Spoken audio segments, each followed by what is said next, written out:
ओंकार नित्यं ज्ञाने योगिनां कामदं मोक्षदं ओंकाराय नमो नमः। अग्रज सत्यगणवृक्षाय सकल दुर्जनकरंगा मृगासक्तिकाल सरस्वती हरदुनो दुरितम् अज्ञानतिमिरान्धानां ज्ञानञ्जन शलाकया चक्षुर्मीलितं येन तस्मै श्रीगुरुवे नमः। श्री परम गुरुवे नमः। परम प्राचार्यो नमः। सकल कलंकं श्रेष्ठं परिवर्तकं धर्म संबंधकं भगवती महाप्रतिबोधकारकं शास्त्रं श्री तत्त्वासूत्र नामधेयम् अष्टमूल ग्रंथ कर्तारः श्री सर्वज्ञ देवास ग्रंथ कर्तारः श्री गणधर देवा प्रतिगणधर देवा तेषां कठोर सर्वमासा श्रीमद् आचार्य प्रवृत्ति उमास्वामी देवविरचितं मंगलम भगवान देवो मंगलम गौतमो गणि मंगलम बुद्धगुंडाख्यो जयस्तु मंगलम मंगलमांगल्यं सर्वकल्याणकारकं दानं सर्वधर्माणां जयं देवि शासनं कोटिसुगन्धादस्ते कोटो रक्षाणि सीतैकानि चैव पंचाशतश्लोकसहस्रसङ्ख्याकं पंचपदं नमामि अरहन्त भाष्यरत्नं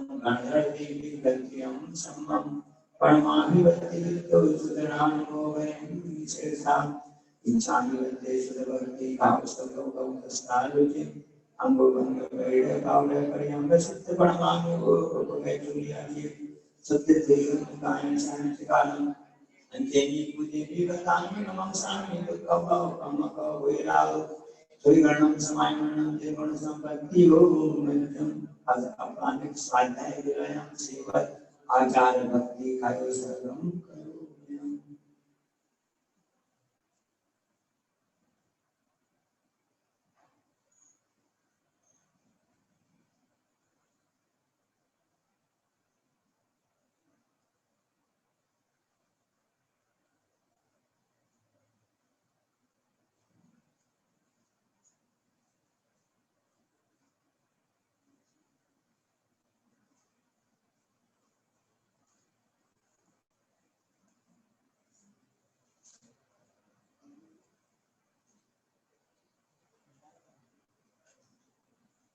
सत्य जगति भागे ज्ञान सुपरमत विभावना दिव्यां सुचरित बोधि दिव्यो नमो गुरु गुरुभ्यां संकी सेवर समाधि अंजलि आचार्य सुंदरसी ऐसा गुरु श्री हमारी सदा संति गुरु भक्ति संगे में अनित्य संसार सारम चिंतन एकम वर्णम नपामि नित्यं भगवन्तो मनेतां ध्यानामि योगाकुला सत्कर्मकृतास्तवो दन्तना साधुप्रिया साधुवां शीलकावर्णावरणा चन्द्राकृति दुर्गिका युक्तद्वारकपाटपाटपटा विरक्तमां साधुवां गुरुवामानुज्ञान दर्शनायिका धारणामवीरामोक्षमार्गोपदेशका इच्छानिवन्ते आदिवन्ति कामस्तवोदस्तानुचित सम्पन्नान् संयुक्तान् पंचव्याचारम् आयरियारम् आयनादि सुदेशानुवच्चयानं केवलकार्यं सत्सामनं शान्तिकालम् अंचेति पुण्य निबन्धानि नमः सामि दुःखौ कमकौ विरावो नन्दं समायमनं जन्मन संपत्ति हो मध्यम मोक्ष मार्गस्य नेतारं हेतारं कर्मरूपतां ज्ञान तत्त्वानां वन्दे तद्गुणलब्धये वन्दे तद्गुणलब्धये।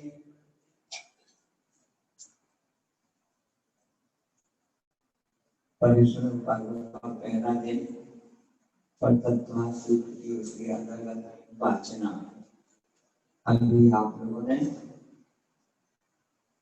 अपनी नगर मुहावरे की विजमन धारण तत्व सूत्र का पाठ था। आपने आमना रूप स्वाध्याय का नाम लिया और हमारे मुनि महाराज शेर सागर प्राण सागर महाराज जी के मार्गदर्शन में सभी बच्चों ने इस पाठ को ग्रहण किया। वैसे यहाँ बगल में बहुत सारे बच्चे बच्चियां हैं, सब पाठ करना चाहते हैं, और आज पाठ करने वाली दोनों बच्चियां पूरे 10 पाठ कर सकती थी। आप लोग सोचते हैं कि एक ने 5 करके एक ने 5 कर लिया, ऐसा क्यों किया? सबको मौका मिले, प्रत्येक बहन प्रत्येक भाई अपने आप में इतना अच्छे से तैयार हो गया है महाराज जी के मार्गदर्शन में कि पूरे 10वां अध्याय को वो अच्छे से पाठ कर सकता है। सबको मौका मिले, इसलिए एक बार में एक दिन में दो मतलब बहनों को भाइयों को ऐसा मौका दिया गया है। अच्छी तैयारी। महाराज जी का उनकी मेहनत है, लेकिन मेहनत का अपने आप में बहुत बड़ा होता है। निमित्त उपादान दोनों मिलकर के ही कार्य की सिद्धि होती है। महाराज जी ने अच्छा मार्गदर्शन दिया और सही बच्चों ने भी अच्छी मेहनत किया। तो आज पहला दिन है, उत्तम समाज का दिन है और तत्काल अध्याय होते हैं। जब प्रतिदिन एक अध्याय का वाचन करेंगे और पूरा आपको बताएंगे तो आप समझ में नहीं आएगा, क्योंकि इतना समय कम रहता है। उमा स्वामी महाराज ने इस ग्रंथ की रचना की है और इसके लिए कहा जाता है कि एक विदेश के वैज्ञानिक ने बोला है कि जैन धर्म के लिए सबसे पहले वैज्ञानिक कोई हुए हैं तो आचार्य उमा स्वामी महाराज जी हुए हैं, जिन्होंने इस ग्रंथ की रचना की है। इस ग्रंथ को लिखा हुआ है। जिस प्रकार से वैदिक धर्म में गीता का महत्व है, इस्लाम धर्म में कुरान का महत्व है और से ऐसे अलग अलग ग्रंथों का महत्व है, रामचरितमानस का महत्व है, उसी प्रकार से जैन दर्शन में उमा स्वामी महाराज रचित है तत्काल सूत्र है, अर्थात मुख से शास्त्र का। और ये महाराज जी कैसे थे? आचार्य कुंतल महाराज स्वामी के पट शिष्य थे। विक्रम की पहली शताब्दी में इसमें इस ग्रंथ की रचना की है महाराज जी ने। इनका दूसरा नाम भी था ग्रंथाचार्य भी इनको नाम जानते हैं। एक बार बिहार करके उनकी पीछे गिर गई थी, तो गिरते के जो गिरते चील होते ना, उसके पंखों को लेकर के पीछे बना करके और उनके साथ उनको दी थी, इसलिए उनका नाम ग्रंथाचार्य भी ऐसा आगम में उल्लेख मिलता है। और पूज्य उमा स्वामी महाराज जी ने 18 वर्ष की उन्होंने दीक्षा ले ली थी। 43 वर्ष की उम्र उन्होंने आचार्य पद पर आसीन हो गए थे और 40 वर्ष 8 दिन तक आचार्य पद पर रहे हैं। इस तरह कुल 84 वर्ष की आयु इस भारत देश में उमा स्वामी महाराज जी प्रथम आचार्य जो संस्कृत का पहला ग्रंथ लिखने वाले हुए हैं, जिन्होंने अपने लिए बहुत बड़ी उपलब्धि हमको दी है। ग्रंथराज कहते हैं। इस पर टीका लिखी सवाल सिद्धि आदि आचार्य श्री बोलते हैं, जिसमें एक जैन दर्शन का मूल है, रीढ़ की हड्डी जिसको बोलते हैं ना, फाउंडेशन है।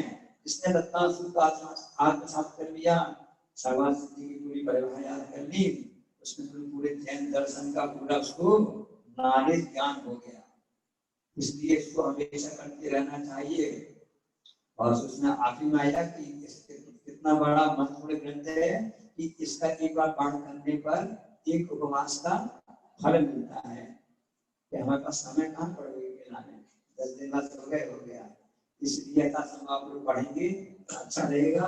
और इसमें इसको सूची ग्रंथ भी कहते हैं, इसमें पूरा नहीं है। और ये पूरा ग्रंथ तत्काल सूत्र है ना, कि जंजीर के समान है। चैन ना, चैन सिस्टम होता है, आजकल व्यापार आदि होते ना, चैन सिस्टम से होते ना, कहीं ना कहीं इसकी चैन उसी चैन से फंसी रहती है ना। इसी प्रकार से ये सूत्र का एक सूत्र पहले अध्याय का सूत्र कोई सूत्र होगा, उसका संबंध 9वें अध्याय से हो सकता है, 8 में सकता है। ये अपने आप में जंजीर जैसा पूरा ग्रंथ है। ऐसा सूत्र एक दूसरे से कनेक्टेड है, इसलिए इसको जंजीर के नाम से, मतलब जंजीर समान इसको होता जाता है। और हमारे हाथ में गुरु महाराज ने कृपा करोगे, ऐसी चाबी देती है, इसको कुंजी भी बोलते हैं।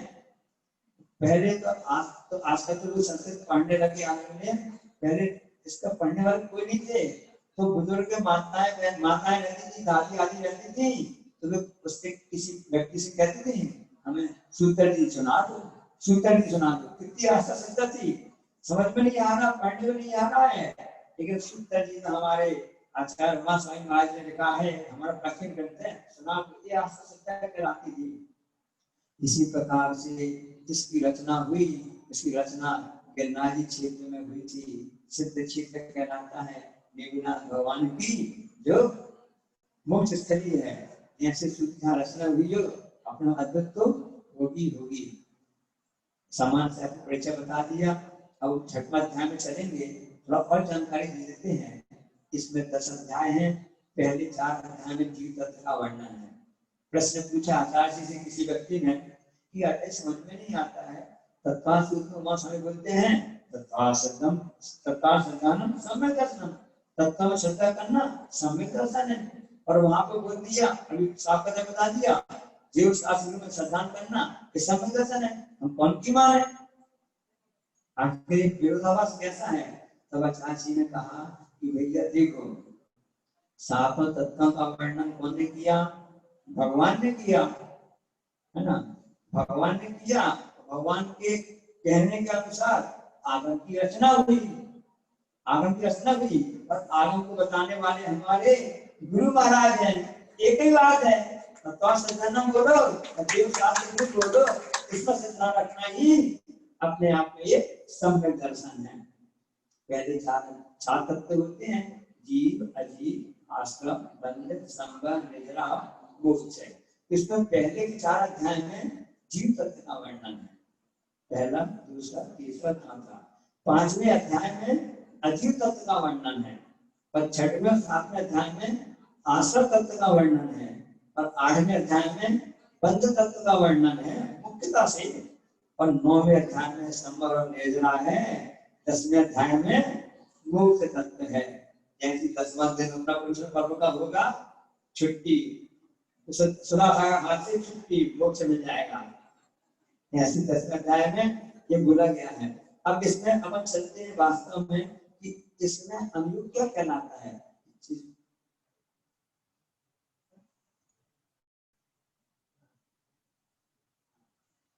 हम तो हमारी भावना थी कि अब एक दिन एक अध्याय में कम से कम 3 घंटे बैठना पड़ेगा। हम तैयार हो 3 घंटे बैठने के लिए?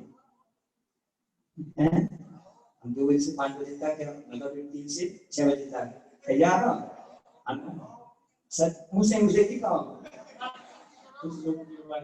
हाँ, तो अपने पास ठीक है, पंचम गाना प्रति बैठे बहुत हैं, क्योंकि अपनी क्षमता भी है, हमारी क्षमता ज्यादा नहीं करना, हम आपकी बात कर रहे हैं, क्योंकि पत्ता को सूर्य साथ से चलना पड़ता है, उसकी मांग कैसे क्या चाहिए ना।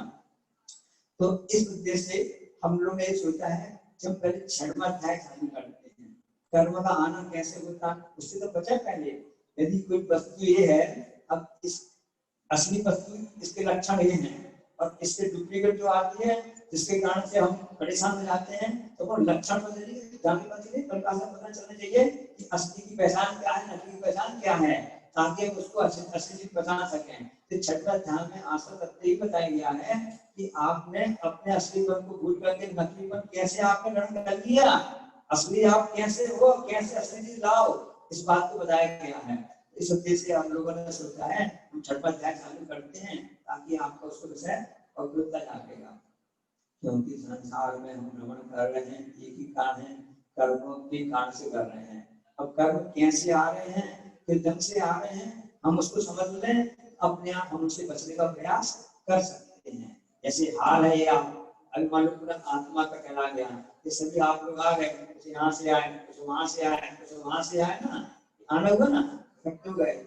इसी प्रकार से आत्मा में कर्मों के से द्वार आश्रव रहते हैं, आश्रव द्वार कहलाते हैं, आगे बताएंगे सब में। उन आश्रवों के द्वारा आने का नाम कहलाता है आश्रव।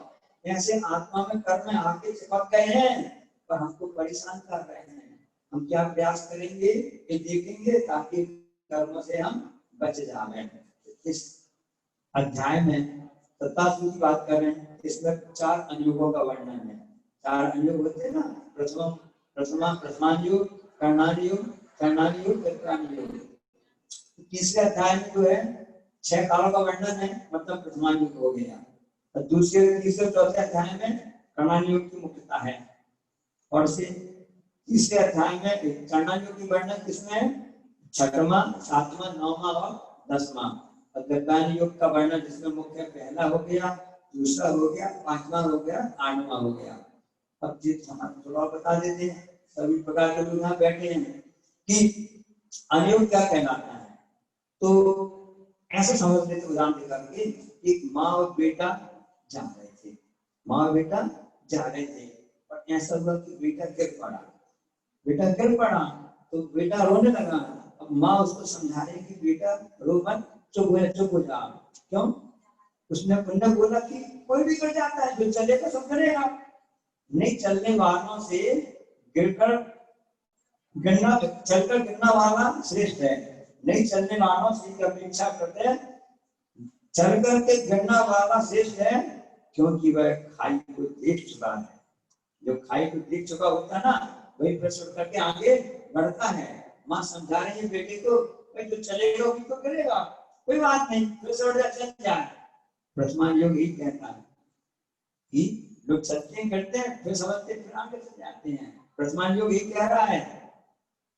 तब भी बेटा ने माना, रोता ही रहा। माँ ने कहा समझाए, तो माँ ने कहा अरे तुमने आज सुबह छोटी दी से लड़ाई की थी ना, उसको गाली दी थी ना तुमने, इसलिए भगवान तुमको गिरा दिया। ये कहलाता है कर्णानी योग। कर्णानी योग की बात ऐसी पता चलती है, तुमने ऐसा किया था ना, इसलिए ऐसा फल तुमको मिल रहा है। तब भी बेटा समझता नहीं है, वर्तमान योग समझ में नहीं आई उसकी बात, कर्णानी समझ नहीं आई है। अब उसके बाद में माँ समझा के उसके लिए, बेटा तुमने देख कर नहीं चले ना, तो आंखें जी चश्मा था, तुमको देख कर चलना था, तुम नहीं गिरते। ये बता रही चरणानी योग। चरणानी योग नृत्य क्या बताता है? आगम बताता है कि आप देख कर चलो तो आप गिरोगे नहीं। आपकी चर्या कैसी होनी चाहिए, मुनियों की कैसी होनी चाहिए, श्राव की कैसी होनी चाहिए, ये बताने वाला जो अनुयोग होता है वो कहलाता है चरणानी योग। और चौथे में आता है, तब भी बेटा रोता रहा, नहीं माना। तो फिर माँ ने क्या बोला? माँ ने कहा तू तो राजा बेटा है, कभी राजा बेटा गिरता है? वो तो घोड़ा सुनता है, घोड़ा। ये कहलाता है दिव्यांग योग। आत्मा तो अविनश्वर अविनाशी है, उसको बाहर कर्म छू नहीं सकते हैं, अपने आप में शुद्ध चेतन तत्व है। कि बात बताने वाला, सात तत्वों को बताने वाला दिव्यांग योग है। इस तरह से वर्तमान योग कहता है मैं पथिक के लिए, चलने वाले पथिक के लिए कभी भी हिम्मत हारने नहीं दूंगा। क्या कौन सा योग होता है? वर्तमान योग। मैं पथिक को चलने के लिए हिम्मत को हारने नहीं दूंगा। तो कर्णान योग बोलता है कि मैं उसके लिए दोषों को देखने के लिए कोई भी बाधा पैदा नहीं करूंगा। तो फिर चरणान योग कहता है मैं उसको प्रमादी होने नहीं दूंगा। जिसने चरणान योग पढ़ लिया प्रमाद से छूटने का प्रयास करता है। और आखिर में दिव्यांग योग कहता है कि मैं उस जीव के लिए श्रद्धा से डिगने नहीं दूंगा। इस चार अनुयोग होते हैं। ये हमने सुबह बताया था, जैसे कमल की पंखुड़ी 10 धर्मों की होती हैं, इसी प्रकार से जिलवाणी का यह पुष्प हमारे सामने है। इस चार अनुयोग उसकी पंखुड़ी जैसे हैं। इस प्रकार समझ में आ गया आपको ना? अच्छा लग रहा ना? हम इन्हीं से कैसे बताना चाहते ताकि आपको समझ में आ जाए। हम एक प्रयास करेंगे कि जीव का जो कॉन्सेप्ट क्या कहलाता है, जीव के बारे में क्या कहलाता है, क्योंकि फिलॉसफी ग्रंथ कहलाते हैं जिसमें दर्शन समझना बड़ा कठिन होता है। इसलिए दर्शन की बात को हम एकदम से समझने प्रयास करेंगे ताकि आपको उस बात को समझ में आ जाए। तो अपन चलते हैं छठवें अध्याय के लिए। उसका पहला सूत्र देखते हैं, जिसमें छठवां अध्याय में आश्रय तत्व की मुख्यता है। आगम में आया है कि जो पानी आने की जो आदि होते हैं ना रखते उसको बोलते हैं आश्रय। अब उसके पहला सूत्र चालू करते हैं। काय वांग मनः कर्म योगः। काय वचन और मन की क्रिया योग कहलाती है। छठवें अध्याय का पहला सूत्र है, 27 सूत्र है। तो पहले चार अध्याय में जीव तत्व का वर्णन हो गया, पांचवें अध्याय में जीव तत्व का वर्णन हो गया, छठवें में आ गया आश्रव। अब काय वचन और मन की क्रिया को योग कहते हैं। अब योग क्या कहलाता है? काय की निमित्त से होने वाले आत्मोपदेशों का हलन चलन काय योग है। जिस प्रकार से हम नदी सरोवर में शांत था, पानी की शांत थी, उसमें अपने कंकड़ फेंक दिया, उसमें लहरों द्वारा हलन चलन होने लगी। कि वास्तव में हलन चलन का नाम ही योग है। ये काय है, योग कहलाया। अब योग कहलाया, योग अपने शरीर के द्वारा भी होगा, वचन के द्वारा भी होगा, काय के द्वारा भी, मन के द्वारा भी होगा। हमेशा शास्त्री बोलते हैं कि आप लोग जो बोलते हैं इस शब्दों की गति कहाँ तक होती है, लोग के अंत तक होती है। पहला प्रलय होता ना, उस प्रलय तक उसकी यात्रा होती रहती है।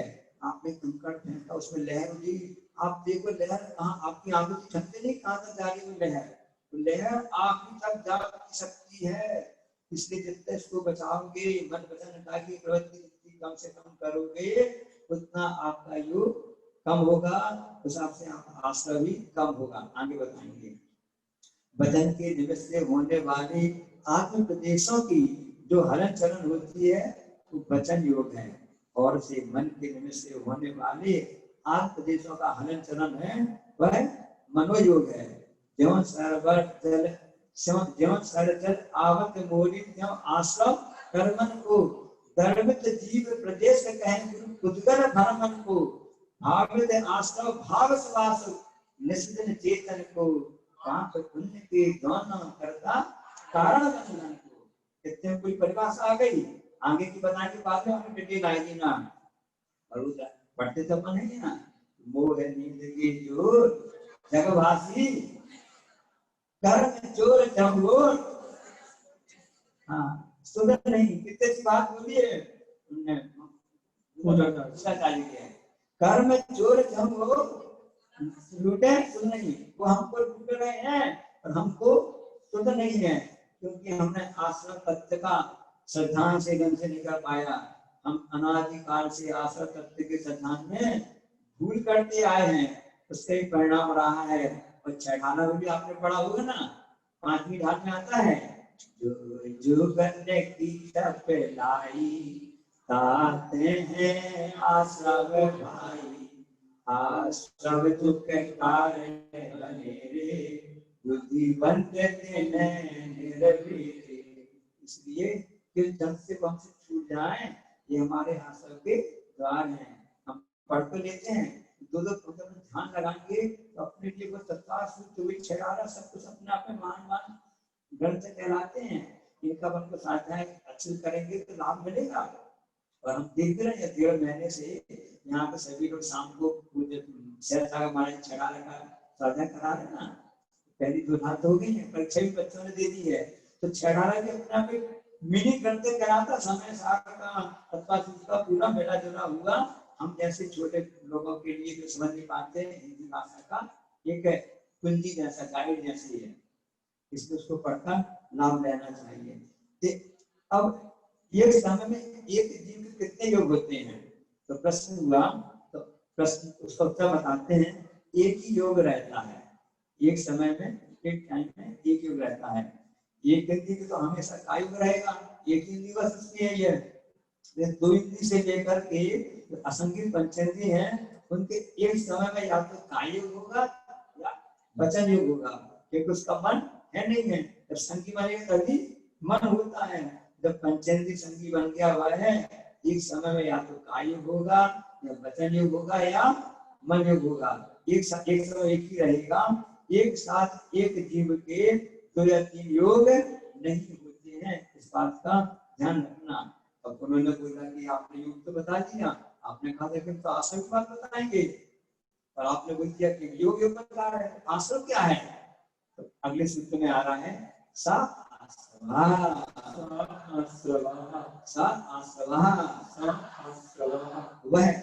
वह योग ही आश्रव है। ऐसा कैसे हो गया? ऐसा इसलिए हो गया, कारण में कार्य का उपचार किया गया है। इस कारण में कार्य का उपचार किया जाता है, ऐसा कहने में आता है। किसी व्यक्ति को अपने बुलाया, दूध वाले ये दूध घर आओ, तो है तो व्यक्ति और आपको दूध को दिया, क्योंकि दूध का कारण करता दूध देता है। कारण कार्य का उपचार नियम से हो जाता है।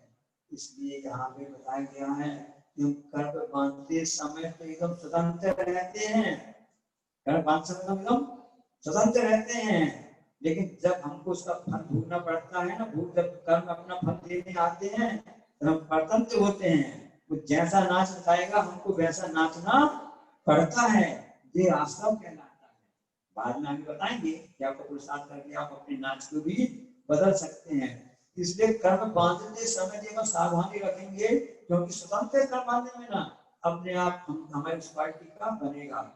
इसलिए सुबह हमने आपसे कहा था ना कि उसकी तीव्रता, गाढ़ता, इंटेंसिटी कितनी तीव्र होती है, हम उसको अपने पुरुषार्थ से कम कर सकते हैं। इसलिए सावधानी रखने की आवश्यकता है।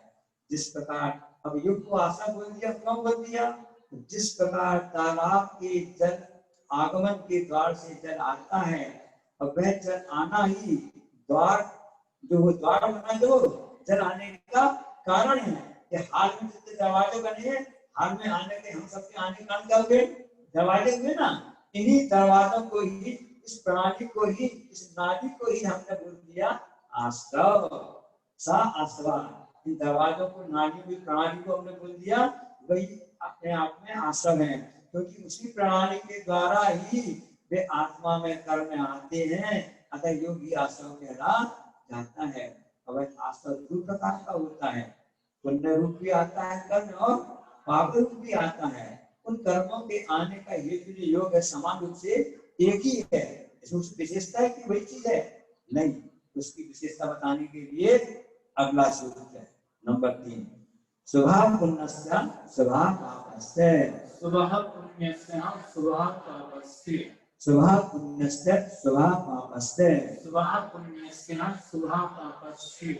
वह शुभ यानी शुभ योग यानी अर्थात शुभ परिणामों के निमित्त से, पुण्यस्य यानी पुण्य का, और अशुभ यानी अशुभ योग हुआ अर्थात अशुभ परिणाम होंगे, इनके निमित्त से पापस्य यानी पाप का आश्रय होता है।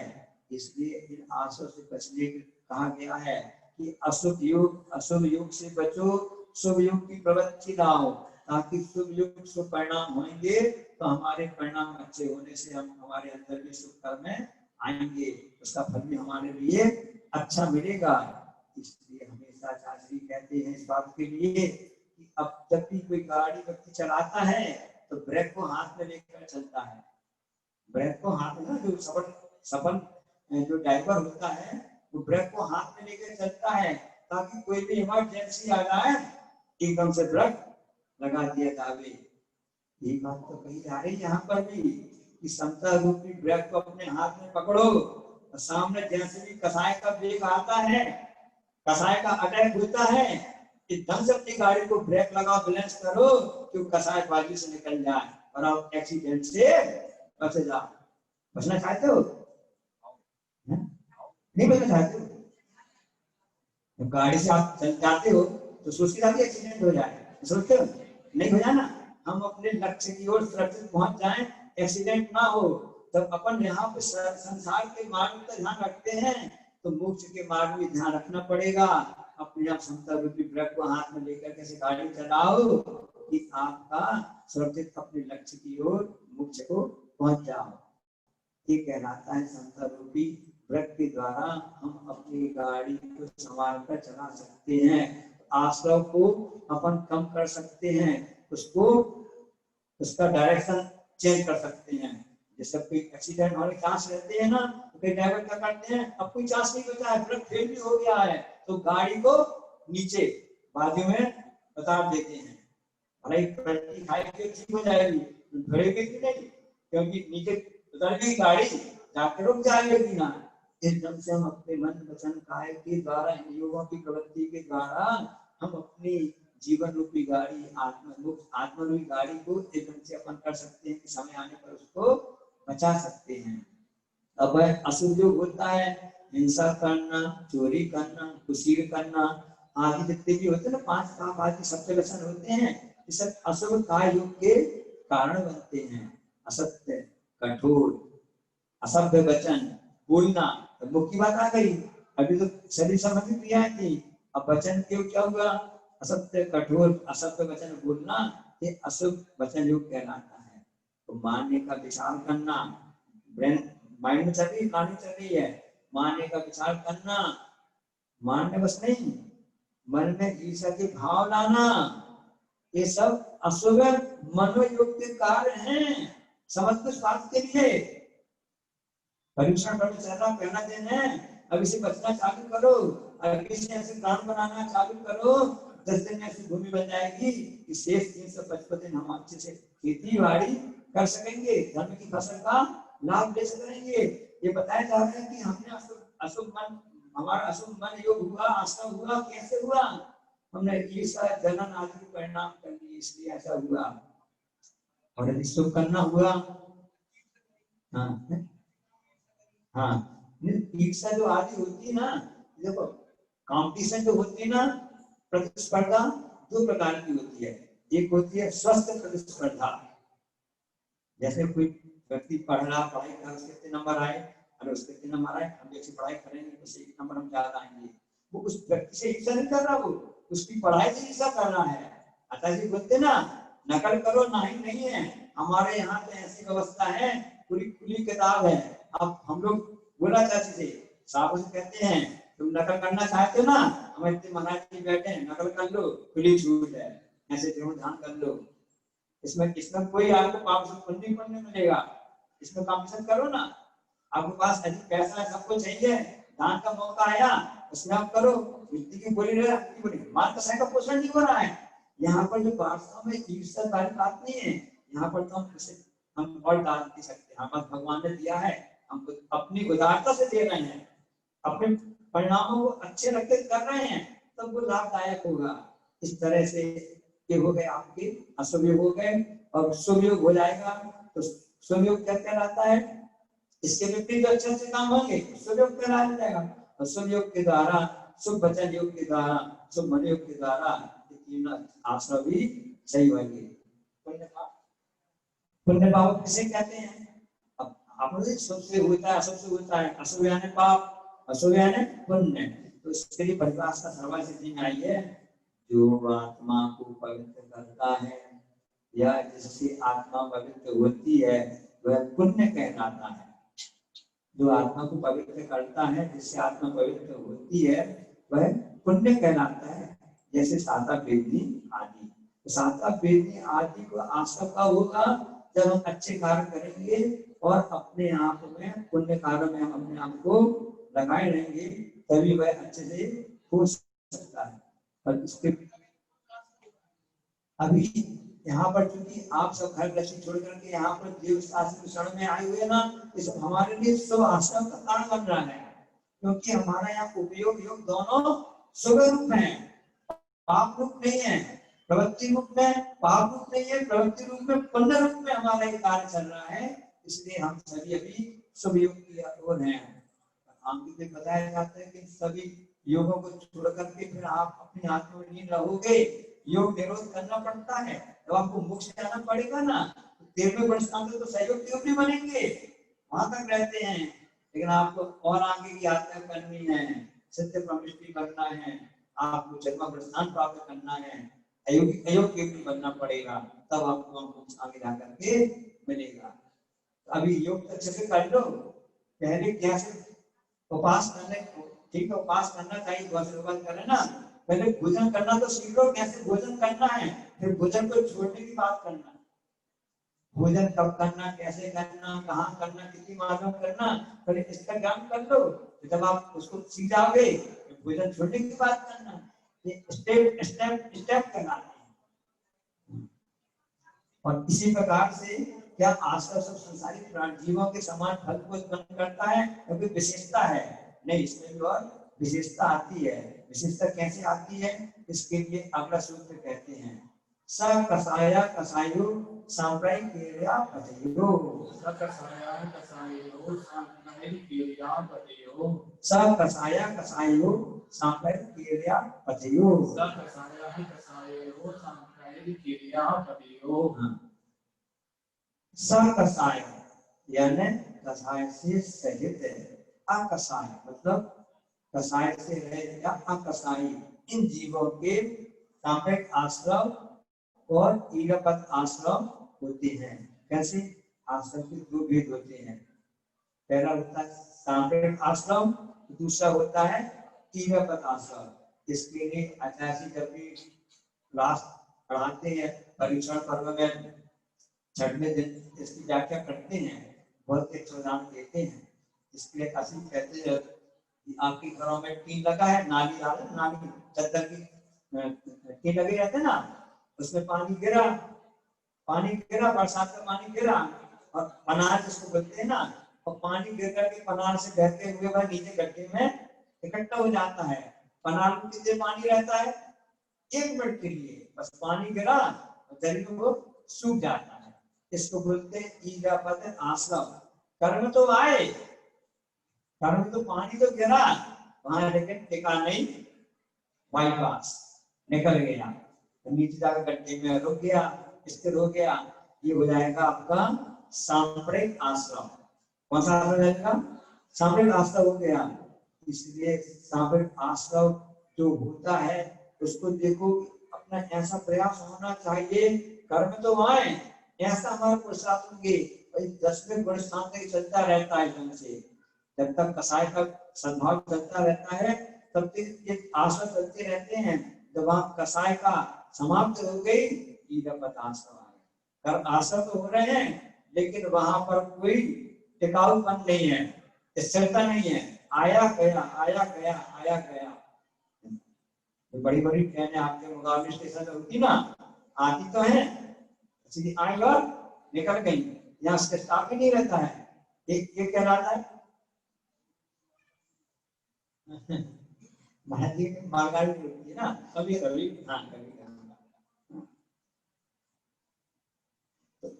आता है और निकल जाता है। ये होता आपका ईगापद आश्रम। आके रुक गया, सांप्रदायिक आश्रम हो गया। अब कैसे हो गया?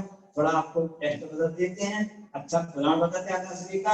आचार्य श्री बिहार करते हुए हम लोग सब पहुंचे थे और काफी गर्मी थी, तो शाम की बात है, शाम को 5 महाराज इकट्ठे हो गए। आचार्य श्री ने कहा महाराज की कितनी बड़ी पूर्ति कराएंगे, एक ही तो पर्याप्त है, ऐसा बोला आचार्य श्री ने। ठीक ठीक आप जैसा करो, बड़ी बत्ती आचार्य श्री की करने लगे। अब आचार्य श्री का स्वभाव प्रिय होता है, विरोध प्रिय स्वभाव है गुरुदेव का। तो आचार्य जी ने कहा तुम लोग तो ऐसे आके बैठ गए हो, तुम लोग हम लोग के लिए बुरा भला दिन के लिए, तुम लोग तो ऐसे आके बैठ गए हो जैसे घोड़ा रखा हो, इसमें चींटियां आके बैठ जाती ना, ऐसे तुम लोग आके बैठ गए। ऐसा आचार्य जी ने बोला जैसे घोड़ा रखा रहता ना, चींटियां अपने आप में आके लग जाती है ना, ऐसे तुम लोग आके बैठ गए हो।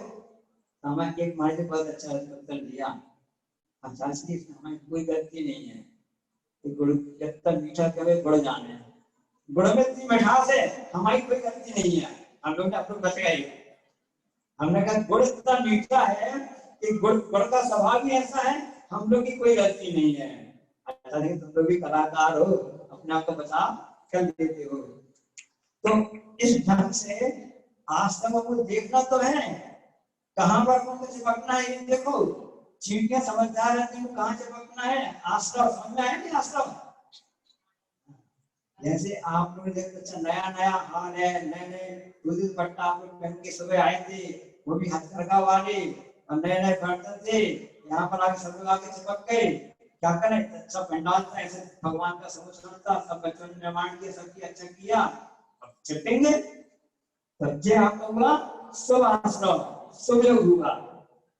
ये समझ में आया है, अपना स्वाध्याय करना सार्थक हो जाएगा। समझ में आ रहा ना, कीजिए ना बस ना। इसी ढंग से हमको समझना है कि हमको इस प्रकार से आश्रय हो रहे हैं, उनकी तीव्रता कम हो जाए। कर्म के उदय से, कर्म के तीव्र वेग के कारण से भी हमारे ऐसा हो रहा है, हम अपनी जागृति रखें, अपनी सावधानी रखें, उस सावधानी के द्वारा हम उन स्वरूप का निर्णय करके उन आश्रम से बच सकते हैं, उनकी क्षमता को, उनकी प्रगाढ़ता को हम कम कर सकते हैं। इसलिए कहना है कि हम जितना प्रयास करेंगे, क्योंकि अच्छा तो सब लोग सोचते हैं, अच्छा सब लोग सोचते हैं, विचार करते हैं, बोलते हैं, अच्छा क्या करना है ये मुख्य देखना है। तलवार वाले ने तलवार तो बना दी, तलवार बनाने वाले ने तलवार तो बना दी, क्या उससे युद्ध जीता जा सकता है? युद्ध तो वही जीतेगा जो उसको चलाना जानता है। कहाँ चलाएगा? कमरे के अंदर? हाल के अंदर नहीं, जब मौका आएगा तब वहां चलाएगा, तब उसके हाथ में जीत उसके हाथ में आएगी। इसलिए कहा गया है खेल ऐसा खेलो जो जिसमें कि जीत सको, खेल ऐसा खेलो जो कि जीत सको, और खेल ऐसा देखो जो खेल सको। ऐसा नहीं आया खड़ी दिमाग में नहीं, खेल ऐसा खेलो जो जीत सको और खेल ऐसा देखो जो खेल सको। इसलिए आप लोग को यहाँ पे इकट्ठे हुए हैं, ऐसा खेल आपको दिखा रहे हैं ताकि आप इस खेल को खेल सको। जब खेल खेलना आप खेलोगे तो अपने आप ऐसा खेलो कि आप जीत सको। यही आज अपने अपन ने कर दिया, एक प्रक्रिया अपन ने चालू कर दी तो हमारा खेलना सार्थक हो जाएगा।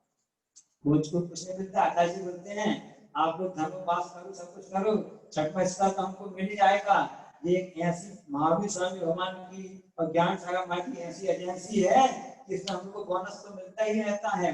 आप यदि अच्छा कर लोगे, कोचर होता ना कुछ जो कोचिंग देता है, चाहे खेल का हो चाहे परीक्षा की पढ़ाई का भी हो ना, यदि विद्यार्थी ने सफलता प्राप्त कर ली, अच्छे नंबर में आकर आईएएस आईपीएस में सिलेक्ट हो गया, पीएससी में सिलेक्ट हो गया, रेलवे की कोई भी कोचिंग क्लास में सिलेक्ट हो गया, मतलब कोई भी क्लास में सिलेक्ट हो गया कोई स्टूडेंट, चाहे 10वीं 12वीं बीएससी बीकॉम और बीएससी कर गया, तो उसको क्या मिलता है?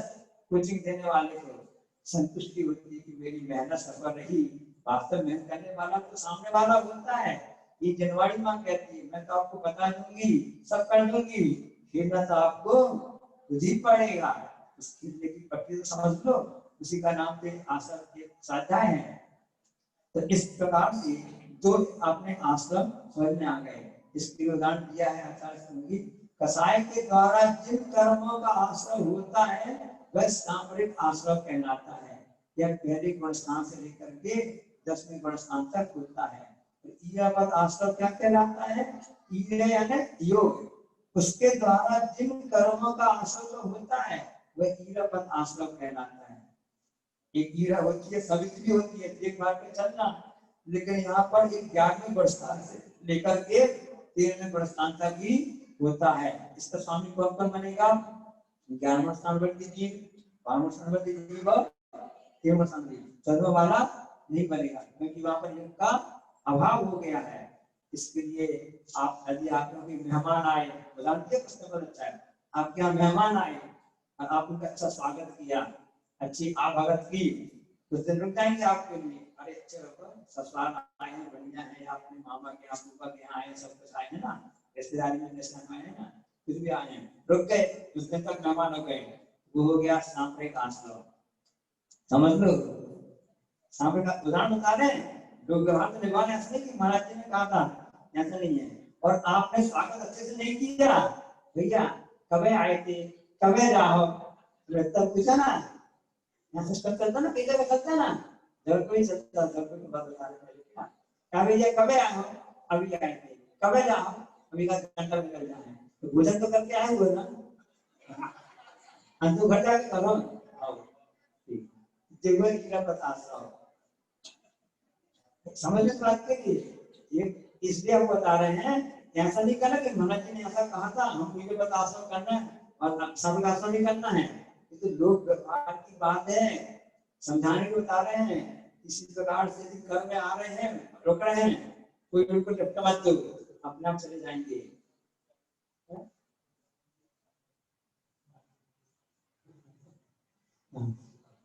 महाराज जी ने बताया कि इसके पहले महाराज जी आए, अगर सागा महाराज जी आए थे ना, जब जून में आए थे ना, तो वो ईरे बर्दाश्त हो गए और हम लोग पास महाराज जी आए थे, हो गया, सामरिक आश्रय हो गया। लेकिन आप लोग का पुण्य था कि आपके सामरिक आश्रय भी आपके लिए बेजरा और संबंध कहाँ बन रहा है। आश्रय भाई सामरिक आश्रय हुआ तो वो आपके लिए कर्म निर्जरा का संपर्क का कारण बन रहा है। इतना समझ गए ना, अच्छा लग रहा ना। बस इसी प्रकार से हम स्वाध्याय की शैली को अपनाते रहेंगे, ज्यादा दिमाग नहीं लगाना है, सिंपल इजी पढ़ते जाओ, उसको सोचते जाओ हमको कैसा करना, क्या करना है, ताकि अच्छा है। अब पता नरक में जाना कौन पसंद करता है? नरक अच्छा है क्या है? वहाँ पसंद जाना पसंद करेगा कोई? कुमार जाति देख आपको मनुष्य लोग की बात करें वो भी है, भगवान की बातों की बात कर रहे हैं, पूछ रहे हैं हमें आसमान देव मुझे से पूछते हैं हमसे सब लोग क्यों बैठे हैं? नहीं तो मनुष्य मछली बैठी है।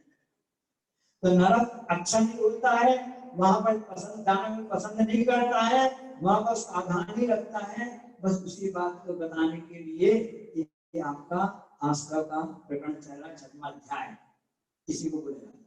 तो कहाँ जाना पसंद करेंगे? वरिष्ठता पर देख लेंगे, देवगति जाना, और उसके आगे पंचम गति को जाना है। तो उसके कारण क्या है आगे आएगा? पंचम गति जाना चाहते हो, धंधा बनना चाहते हैं, आओ आओ आओ तो जरूर कहिए, बोलो ना हाउ हाउ। ऐसे तुमने कभी हाउ बोलते ही तुम जाना चाहते हो, कैसे तुम्हारी चलेगा ऊपर क्या क्या कोई बात नहीं, चलेगा की बात है। तो जब तक इसमें यही आपको बताया जाता है कि हमको नरक नहीं जाना है, नहीं अरे नरक में ना।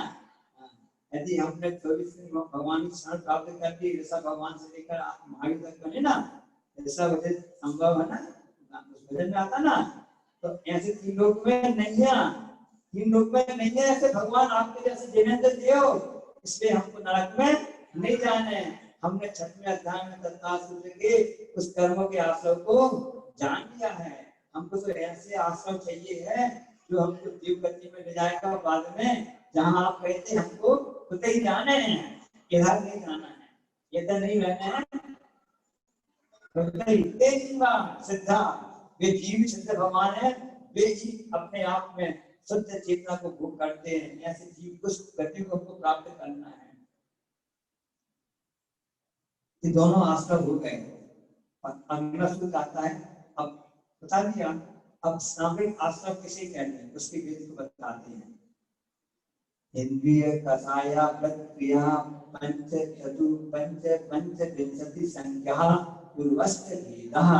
इंद्रिय कषाया प्रक्रिया पंच चतु पंच पंच विंशति संख्या पूर्वस्थ भेदः।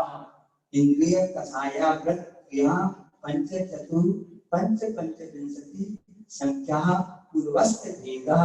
इंद्रिय कषाया प्रक्रिया पंच चतु पंच पंच विंशति संख्या पूर्वस्थ भेदः। पहला इंद्रिय 5 इंद्रिय होती है, बता देंगे। दूसरा आया कषाय, फिर आ की मात्रा संधि होगी ना, आ प्लस आ इक्वल टू आ, इसलिए वो आ से निकलेगा अव्रत। अव्रत व्रत होते हैं कौन से? सत्य अहिंसा आदि व्रत हुए, जिनका जो दूसरे लिए आपकी अव्रत है पाप हुए, फिर अव्रत हुआ। फिर क्रिया, मतलब जो क्रियाएं होती है ना, अब बताएंगे। पहले सबसे पंच यानी 5 होती हैं, पहले इंद्रियां 5 होती हैं। पहले किस शब्द आया ना, दूसरा दूसरा दूसरा शब्द आया है कषाय। कषाय कितनी होती है? चतुर यानी 4 कषाय होती है। तीसरा है अव्रत है, अव्रत फिर 5 आया। फिर आया क्रिया, क्रिया क्या? पंच विंशति, मतलब विंशति यानी 20, 5 जोड़ दो तो 25 क्रियाएं होती हैं। पूर्वस्थ भेदः, उनके जो पूर्व आपको बताया ना क्रम से, क्रमशः उनमें क्रम से लगा लेना चाहिए। पूर्वस्थ भेद मतलब पहला में 2 भेद बताए थे ना, ठीक है। सामरिक आश्रम के इसमें एक भेद होते हैं, 2 आश्रम होते हैं, सामरिक आश्रम और मत आश्रम। तभी सामरिक आश्रम के भेद बताए गए हैं। कितने होते हैं? कुल मिलाकर के 5 इंद्रियां, 4 कषाय, 5 अव्रत और 25 क्रियाएं। इस प्रकार से मिलकर के पूरे 39 वेद रूप से इस सामरिक आश्रम होता है। आश्रम को हम कैसे करते हैं एक उदाहरण समझते हैं। किसी धोबी का गधा था, वो बीमार अस्वस्थ हो गया, गधा अस्वस्थ हो गया। तो अब दूसरा व्यक्ति गया, परस्पर जीवन अपन व्यापारी जैसे थे ना, सहायता के लिए थे ना, तो दूसरा उसके यहाँ पर दूसरी धोबी के यहाँ पर गया। उसने बोला भैया मेरा गधा जो है ना वो अभी अस्वस्थ हो गया है, हमको थोड़ा बहुत सा काम करना है और आपका गधा हो तो हमको दे दो, थोड़ा काम चला रहे हैं ताकि हमारा काम रुके ना, कुछ हमको आर्डर वगैरह पेंडिंग में हमको आदि देना है। तो उस व्यक्ति ने बोला नहीं हमारा गधा तो नहीं है, बाहर गया। उन्होंने क्या बोला, हमारा गधा तो अभी बाहर है, घर में नहीं है। ठीक है, इतना इतना उसने कहा, वो उसके घर की पट्टी उतरने लगा, अंदर से गधा के रेंगने की आवाज आ गई। गधा के रेंगने की आवाज आ गई, अंदर से आवाज आ रही है। और ये व्यक्ति बोला कि हमारा गधा बाहर है, अंदर से गधा आवाज आ रही है। वापस लौट के आता है, वो बोलता है, अरे भैया तुम्हारा गधा तो अंदर है और तुम कह रहे कि नहीं है। तो व्यक्ति क्या बोलता है, अरे मैं इंसान हूँ, मेरी बात में विश्वास नहीं है। उस गधे की आवाज में विश्वास हो रहा है। समझ इस बात के लिए, और गहराई से बता रहा हूँ इस बात के लिए, मैं इंसान हूँ, तुम्हारा पड़ोसी हूँ, मेरी बात में विश्वास नहीं हो रहा है और अंदर गधे की बात में विश्वास हो रहा है, तो कैसे इंसान हो, पागल कहेंगे, ऐसा बोल दिया। हमारी स्थिति भी ऐसे ही है। असमत इस बात के लिए, हमारी मानसिकता भी इसी प्रकार की है कि हम लोग दूसरों की बातों में विश्वास करने को, खुद तो तत्व स्वरूप क्या है, जन्मानी क्या करे, इसमें विश्वास नहीं आ रहा है। इसलिए हम ऐसे सापेक्ष आश्रमों को पकड़े हुए हैं और संसार में घूमते जा रहे हैं। इसलिए हमारे घूमना कैसे रोके, इसलिए आप सभी बात भूल गए थे ना, इसलिए आश्रम के लिए जो रिश्ते होते हैं उसके लिए बात बताना चाहते हैं कि धर्म होता है, पाप होता है, एक शुभ आश्रम, एक अशुभ आश्रम। अब वो आपके रिश्तों से बनाना चाहते हैं कि आप पिता हैं, माता हैं, पत्नी है, पुत्र हैं, पुत्री हैं, और आप बहन भाई हैं। तो आपका पिता ज्ञान है, धर्म की बात लेंगे आप, धर्म की श्रेणी में लेंगे आप, शुभ आश्रम लेंगे, तो उसमें आपका पिता ज्ञान है, धर्म का पिता ज्ञान है। और यदि पाप के पिता की बात,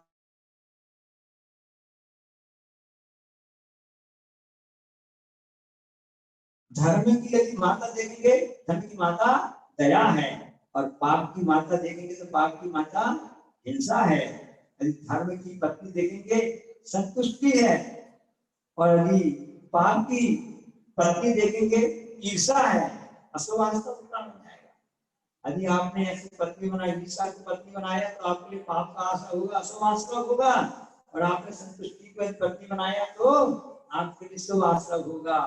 आपका पुत्र यदि संतोष है, धर्म का पुत्र संतोष होता है, इसका नाम तो नहीं है, होगा तो होगा सही, यहाँ पे संतोष सेटिस्फेक्शन की बात कर रहे हैं।